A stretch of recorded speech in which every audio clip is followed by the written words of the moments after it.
उत्तराखंड जो कि प्रकृति की गोद में बसा हुआ है, वहीं उत्तराखंड की भूमि पर बसा ऋषिकेश अपने सौंदर्य और तपोभूमि के नाम से विख्यात है। लोग यहाँ पर मन की शांति और आत्म शांति के लिए आते हैं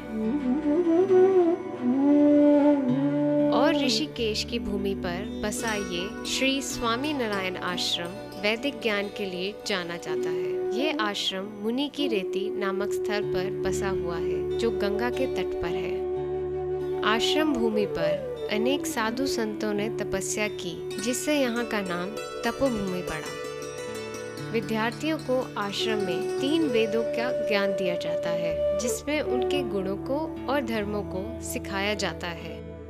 साथ ही मंत्रों के स्वरों का उच्चारण भी कराया जाता है।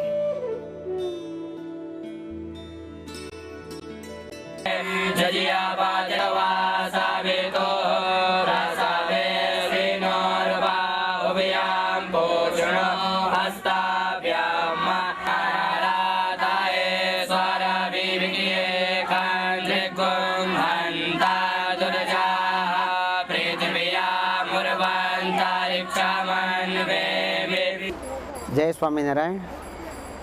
स्वामीनारायण आश्रम के अंदर वेद पाठशाला है, जिनके अंदर वर्तमान में 3 वेदों का अध्ययन हो रहा है, यजुर्वेद, सामवेद और अथर्ववेद। इन तीनों वेदों के विद्यार्थी यहाँ पे पढ़ते हैं, रहते हैं और भोजन की व्यवस्था भी इनकी सारी यहाँ पे होती है। ये सब अलग अलग राज्य से हैं, यूपी, बिहार, असम, हिमाचल, राजस्थान, हरियाणा, अनेक प्रांतों से यहाँ पे सब विद्यार्थी पढ़ने के लिए आए हैं। और यहाँ पे शाम को गंगा आरती होती है, बड़ी दिव्यता के साथ संगीतमय आरती होती है। और यहाँ पे यज्ञशाला है, यहाँ पे रोज़ विष्णु सहस्त्र नाम की आहुतियाँ रोज़ दी जाती है, भगवान स्वामीनारायण के 108 नामों की आहुतियाँ दी जाती है और वेदों के मंत्रों की पुरुषुक्त और श्रीसुक्त की आहुतियाँ दी जाती है। यहाँ पे गौशाला भी है, जिनके अंदर गायों की सेवा होती है। यहाँ पे एक छोटा सा मंदिर है ठाकुर जी का, उनकी रोज़ ऋषि कुमार जो हैं वो श्रृंगार करते हैं और भगवान को भोग लगाते हैं। यहाँ पे जो भोजन बनता है वो भोजन पहले ठाकुर जी को भोग लगता है, उसके बाद गंगा जी को और गौ माता को। 3 भोग लगने के बाद सभी भक्तों को यहाँ पे प्रसाद दिया जाता है और उस भोग के अंदर लहसुन, प्याज वगैरह का इस्तेमाल नहीं किया जाता है। सारा भोजन सात्विक होता है और आरोग्यप्रद होता है। श्री स्वामीनारायण आश्रम के अंदर अखंड 12 घंटे सुबह 6 से लेकर शाम को 6 बजे तक अखंड धुन कीर्तन होता है। स्वामीनारायण के नाम का मंत्रोच्चार होता रहता है। ये भी एक यहाँ की प्रवृत्ति है और यहाँ नक्षत्र चलता है। बाहर से आने वाले विद्यार्थियों के लिए यहाँ पे निःशुल्क भोजन की व्यवस्था की जाती है। जो आश्रमों के अंदर रहते हैं मगर वहाँ भोजन की व्यवस्था नहीं होती है, उनके लिए आश्रम के अंदर भोजन की व्यवस्था की जाती है। यहाँ पे जो भोजन बनता है, जिसे हम प्रसाद या ब्रह्मभोज कहते हैं, उनको प्रसाद इसलिए कहा जाता है क्योंकि वह पहले भगवान को भोग लगाया जाता है और वह बड़ी पवित्रता के साथ और शुद्ध सारा सामान को पवित्र करने के बाद बनाया जाता है। और यहाँ पे सब ब्राह्मण सब भोजन करते से दूसरा नाम इसे ब्रह्म भोज भी किया जाता है। ब्रह्म भोज को सबसे पहले ठाकुर जी को लगाया जाता है, उसके बाद गंगा माँ को और बाद में गौ माता को। दोपहर के समय बच्चों को भोजन कराया जाता है। यह ब्रह्म भोज कहलाता है, जिसको काफी साफ सुथरे तरीके द्वारा बनाया जाता है।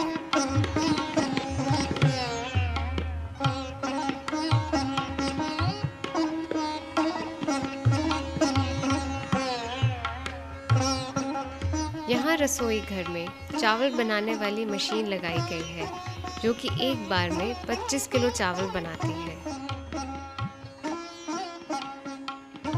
और यहाँ इस्तेमाल होने वाले मसालों को भी घरों में ही तैयार किया जाता है। और यहीं दूसरी ओर भाप की मशीन लगाई गई है, जो एक बार में 30 लोगों का खाना पकाती है। भाप की मशीन को चलाने के लिए रसोई में इसी ओर एक बड़ी भट्टी लगाई गई है, जिसको यहाँ पर गुजरात से लाया गया है, जिसमें एक बार के इस्तेमाल में 30 किलो लकड़ी का प्रयोग किया जाता है। और इसके बाद ब्रह्म भोज को विद्यार्थियों को दिया जाता है। सभी विद्यार्थी मंत्रों का उच्चारण करते हुए भोजन को अपनी अपनी थाली में लेते हैं और भोजन ग्रहण करते हैं।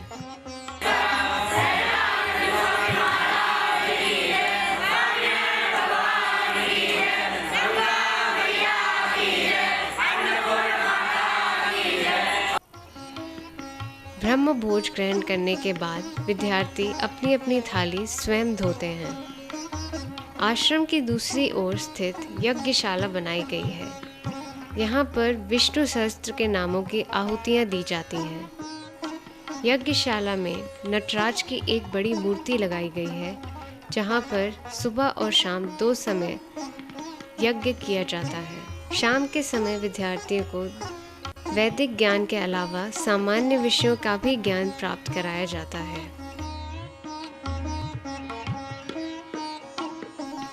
और शाम 6 बजे से ही गंगा आरती की तैयारी करी जाती है, जो कि गुजराती तौर तरीकों द्वारा की जाती है,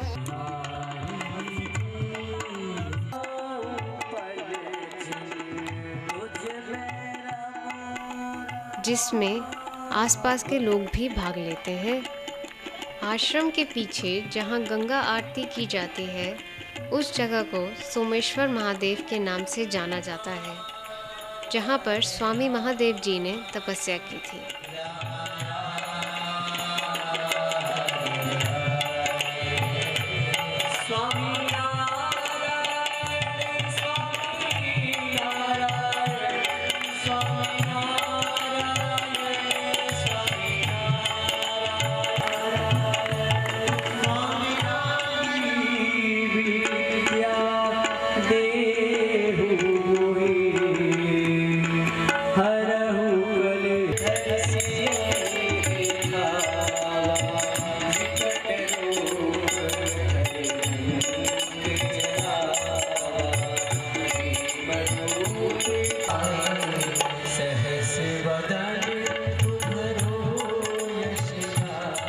और इसी तरह श्री स्वामीनारायण आश्रम के पूरे दिनचर्या का समापन किया जाता है।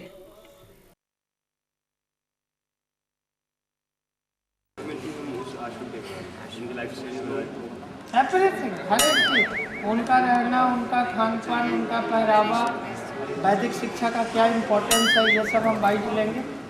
फिर पूरा जो स्ट्रक्चर है उनका, वो सारा शूट करेंगे, गंगा रिवर शूट करेंगे। मतलब उस आश्रम परिसर से जब बाहर निकलेंगे ना, ये भी तो इस्टेब्लिश करना होगा कि ये ऋषिकेश की पावन आश्रम परिसर तक जब तक है, तब तक हम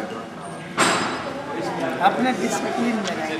ये मोस्ट इनडिसिप्लिन पर्सन बन जाएंगे वहाँ से निकलेंगे।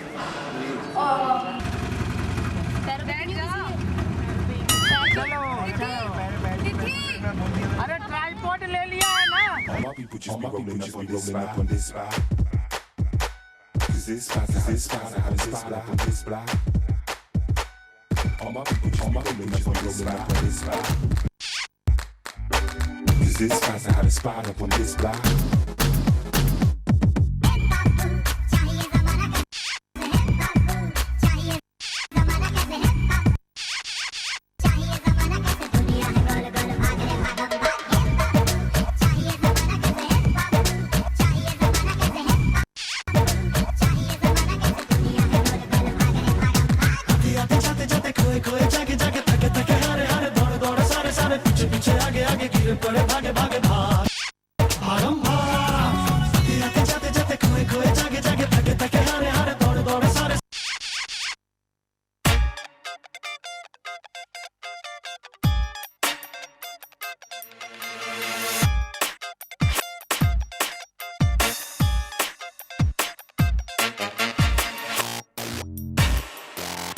Thank you.